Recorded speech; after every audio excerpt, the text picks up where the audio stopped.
நாதேஸ்வரர் கோவில் வேலூர் மாவட்டம் ராணிப்பேட்டை அருகே திருவல்லம் என்னும் இடத்தில் அருள்மிகு ஸ்ரீ வில்வநாதேஸ்வரர் திருக்கோவில் அமைந்துள்ளது. சிவனின் தேவார பாடல் பெற்ற 274 சிவாலயங்களில் திருவல்லம் தொண்டை நாட்டில் உள்ள திருத்தலங்களில் 10வது திருத்தலமாகும். ஒரு காலத்தில் வில்வக்காடாக இப்பகுதி இருந்தமையால் இத்தலம் வில்வவனம் வில்வாரண்யம் எனப்படுகிறது. அக்காட்டில் ஒரு பாம்பு புற்றில் சிவலிங்கம் இருந்தது.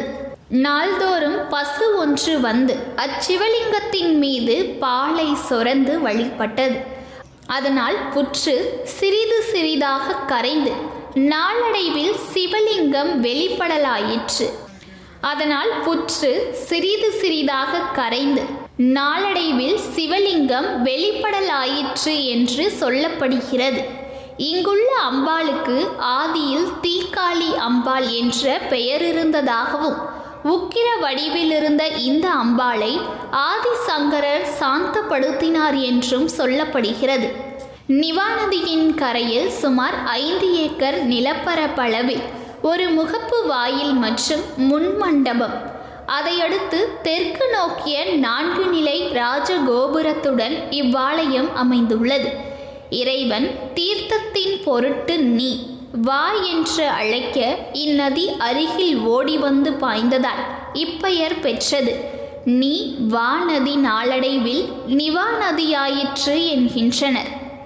இன்று பொன்னையாறு என்று பெயரும் கொண்டுள்ளது. இந்த நதியிலிருந்துதான் பண்டை நாளில் சுவாமிக்கு தீர்த்தம் கொண்டு வரப்பட்டது. ராஜகோபுரம் வாயில் வழியே உள்ளே நுழைந்தால் வலதுபுறம் நீராழி மண்டபத்துடன் உள்ள கௌரி தீர்த்தம் இருக்கிறது. உள்கோபுரம் 3 நிலைகளை உடையது. இக்கோபுரம் கல் மண்டபத்தின் மீது கட்டப்பட்டதாகும். உள் நுழைந்து பிரகாரத்தில் வலதுபுறமாக வரும்போது உற்சவர் மண்டபம் உள்ளது. பக்கத்தில் காசி விஸ்வநாதர் சந்நிதியும் அடுத்து சுந்தர மௌலீஸ்வரர் சன்னதியும் உள்ளன. இவ்விரு சந்நிதிகளிலும் உள்ள சிவலிங்க திருமேனிகள் மிக சிறியன. அடுத்துள்ள அருணாச்சலேஸ்வரர் சந்நிதியில் உள்ள சிவலிங்க திருமேனி சற்று பெரியது. இதற்கு பக்கத்தில் சதாசிவர், அனந்தர், ஸ்ரீகண்டர், அம்பிகேஸ்வரர் என்னும் பெயர்களில் சிவலிங்கங்கள் வரிசையாக உள்ளன. இதனையடுத்து சகஸ்ரலிங்கம் உள்ளது. ஆறுமுகர் சந்நிதியில் இருபுறமும் வள்ளி தெய்வானையையும் நாக பிரதிஷ்டையையும் மூலையில் அருணகிரிநாதர் உருவமும் உள்ளன. இதன் பக்கத்தில் குரு ஈஸ்வரர், விஷ்ணு ஈஸ்வரர், விதாதா ஈஸ்வரர் என்னும் பெயர்களை கொண்ட சிவலிங்கங்கள் வரிசையாக உள்ளன. இதற்கு எதிர்ப்புறம் கிழக்கு நோக்கிய ஆதி வில்வநாதேஸ்வரர் சன்னதி தனி கோவிலாக உள்ளது. இச்சன்னதிக்கு எதிரே நெடுங்காலமாக இருந்து வரும் பலாமரம் ஒன்று உள்ளது. வெளிப்பிரகாரம் சுற்றி வரும்போது கிழக்கு சுற்றி கொடிமரம், பலிப்பீடம் மற்றும் நந்தி ஆகியவற்றை காணலாம். கொடிமரத்தின் பின்னால் உள்ள நந்தி மேற்கு நோக்கி சுவாமியை பார்க்காமல் கிழக்கு நோக்கி உள்ளது. இதற்கு பின்னால் நின்ற நிலையில் அதிகார நந்தி சுவாமியை பார்த்தபடி உள்ளது. சுவாமி சந்நிதி அர்த்த மண்டபத்தில் உள்ள நந்தியும் கிழக்கு நோக்கியே திரும்பியுள்ளது. இவைகளுக்கு இடையில் திருவலம் மௌன சுவாமிகள் கட்டுவித்த சுதையாலான பெரிய நந்தியும் கிழக்கு நோக்கியே உள்ளது. நேரே நின்று மூலவரை தரிசிக்க முடியாதவாறு இது மறைந்திருக்கின்றது. முன்னுள்ள நந்தியைப் போலவே பெரிதாக அமைக்க வேண்டும் என்ற எண்ணத்தில் இது கட்டப்பட்டிருக்கலாம் என்றே தோன்றுகிறது. மூலவர் சந்நிதி வாயிலில் நுழைந்தவுடன் நேரே கிழக்கு நோக்கி சதுர பீட ஆவுடையார் மீது மூலவர் வில்வநாதேஸ்வரர் சுயம்பு சிவலிங்க திருமேனியாக காட்சி தருகிறார். உள் சுற்று வலம் வரும்போது மூலையில் ராமி உருவச் சிலையுள்ளது. மூலவர் சந்நிதிக்குள் நுழைய தெற்கு நோக்கிய பக்கவாயிலும் உள்ளது. கருவறை அகழி அமைப்புடையது. கருவறை சுவரில் கல்வெட்டுகள் நிரம்ப உள்ளன. கோஷ்டமூர்த்தங்களாக விநாயகர், தட்சிணாமூர்த்தி, மகாவிஷ்ணு, பிரம்மா ஆகியோர் உள்ளனர். எதிரில் சண்டிகேஸ்வரர் சன்னதி, 63 மூவரின் உற்சவ மூலத்திருமேனிகள் மேலும் கீழுமாக 2 வரிசைகளில் வைக்கப்பட்டு உள்ளன. கருவறை மண்டபத்தில் சங்கர நாராயணர் திருவுருவம் உள்ளது.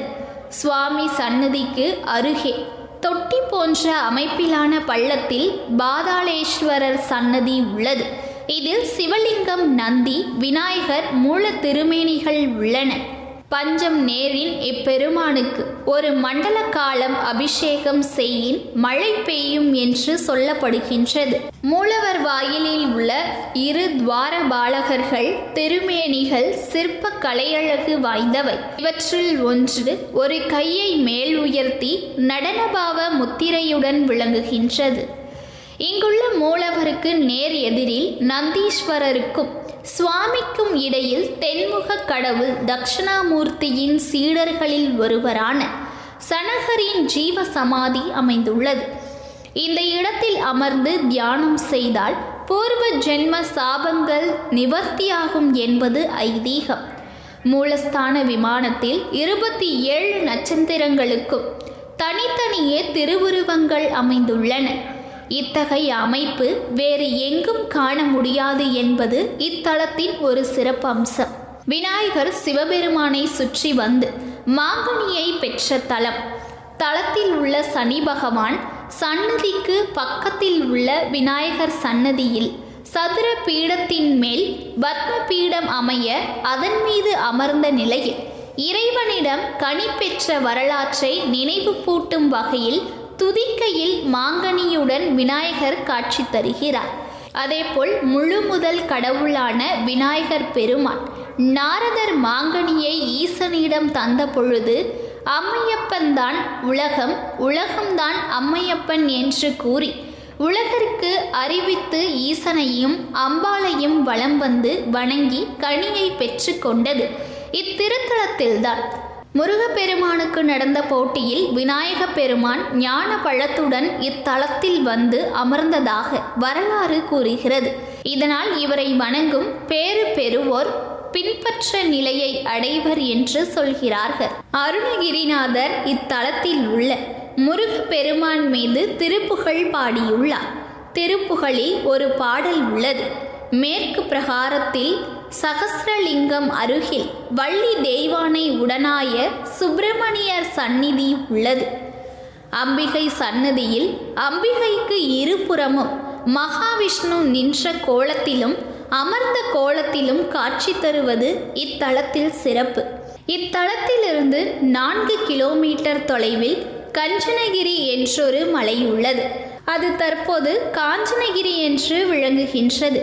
இம்மலையில் கஞ்சன் என்னும் அசுரன் இருந்து வந்தான். இம்மலையில் இருந்துதான் தீர்த்தம் இக்கோவிலுக்கு மிக பழங்காலத்தில் கொண்டு வரப்பட்டது. செய்வதறியாது உரியோர் இறைவனிடம் முறையிட நந்தியரும் பெருமான் சென்று கஞ்சனுடன் போரிட்டு அவனை அடித்து அழித்தார். அவ்வாறு அழித்த போது அவ்வசுரனின் லாடம் வீழ்ந்த இடம் தற்போது லாலாப்பேட்டை என்றும், சிரசு வீழ்ந்த இடம் சிகராஜபுரம் என்றும், வடக்கால் அறுபட்டு வீழ்ந்த இடம் வடக்கால் என்றும், தென்கால் வீழ்ந்த இடம் தென்கால் என்றும், மணிக்கட்டு வீழ்ந்த இடம் மணியம்பட்டு என்றும், மார்பு வீழ்ந்த இடம் மருதநல்லூர் என்றும், குடல் வீழ்ந்த இடம் குகையநல்லூர் மார்பு என்றும், நரம்புகள் வீழ்ந்த இடம் நரசிங்கபுரம் என்றும் வழங்கப்படுகிறது. இவ்வூர்கள் எல்லாம் திருவளத்திற்கு 3 கிலோமீட்டர் தொலைவில் உள்ளன. சிவனிடம் சாகா வரம் பெற்றிருந்த அந்த முரடன் நந்தியின் தாக்குதலில் இருந்து தப்பிவிட்டான். கஞ்சனால் மீண்டும் இன்னல் வராமல் தடுக்கவே நந்தி சிவனை நோக்கி இராமல் காவலுக்காக கிழக்கு நோக்கி திரும்பியிருப்பதாக கூறப்படுகிறது. காஞ்சனகிரியில் அசுரனின் குருதிப்பட்ட இடத்தில் எல்லாம் இறைவன் அருளால் அவ்விடத்தை புனிதப்படுத்த சிவலிங்கங்கள் உண்டாயின. இன்றும் இம்மலையில் குளக்கரையில் எண்ணற்ற சிவலிங்கங்கள் இருப்பதையும் தோண்டினால் கிடைப்பதையும் நேரில் பார்க்கலாம். திருநீரும் வில்வமும் அளித்தே வரும் அன்பர்களின் அரிய நோய்களை தீர்த்து திருக்கோவில் பலவற்றிற்கு திருப்பணி செய்த பெருமையினை உடைய தலம். சுவாமிகளின் சமாதி கோவில் திருக்கோவிலின் முன்புறம் அமைந்துள்ளது. திருவல்லம் திருப்புகழில் திருவலம் என்றும் இத்தலம் குறிப்பிடப்படுகின்றன. சிவபெருமானின் பெயர் வில்வநாதேஸ்வரர் என்பதால் இங்கு வில்வம் பிரசாதமாக கொடுக்கப்படுகிறது.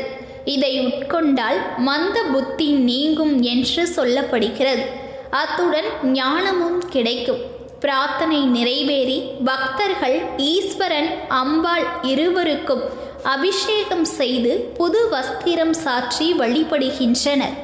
வில்வநாதேஸ்வரர் தைப்பொங்கல் கழித்த 10ஆம் நாள் கஞ்சனின் உடலுறுப்புகள் விழுந்த 8 இடங்களிலும் கட்டப்பட்டுள்ள கோவில்களுக்கு எழுந்தருளி கஞ்சனுக்கு மோட்சம் அளிக்கும் நிகழ்ச்சி திருவிழாவாக இன்றும் நடைபெறுகிறது.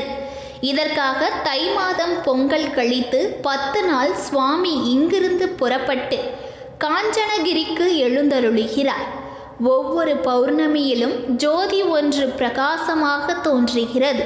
சித்திரை தை மாதங்களில் இந்த ஜோதி நன்கு தெரியும். இம்மலையின் சிறப்பு அறிந்து மக்கள் தற்போது செல்லத் தொடங்கியுள்ளனர்.